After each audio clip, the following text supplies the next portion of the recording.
Ջերծաղիկը Հայաստանում արդեն կառավարելի հիվանդություն է, քանի որ ընդգրկվել է պատվաստումների ազգային օրացույցում։ 2023-ի նոյեմբերի 1-ից հետո ծնված ու 12 ամսականը լրացած բոլոր երեխաները, եթե իհարկե չունեն հակացուցում, ենթակա են նաև այս պատվաստանյութի ստացմանը։ Գործընթացը հունվարի 31-ից է սկսվել։ Հիվանդությունների վերահսկման եւ կանխարգելման ազգային կենտրոնից փոխանցում են ապրիլի 1-ի դրությամբ մոտ 4560 երեխա արդեն պատվաստվել է։ Ասեմ, որ պատվաստման ներդրման ընթացքը շատ հարթ է ընթանում։ Նախատեսված պլանավորված երեխաները հրավիրում են պոլիկլինիկա եւ պատվաստում են առանց որևէ խոչընդոտի։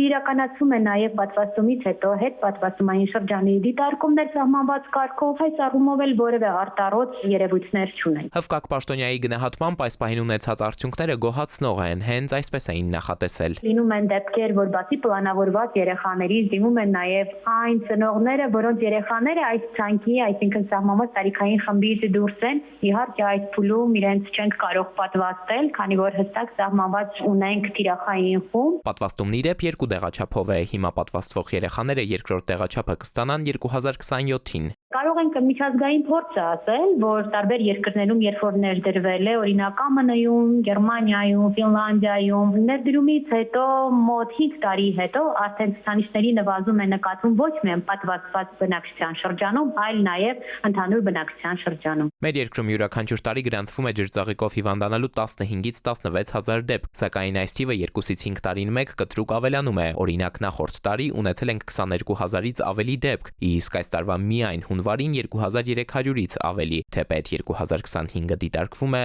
որպես նվազման տարի։ Էդուարդ Պողոսյան, ժամը լրատվական։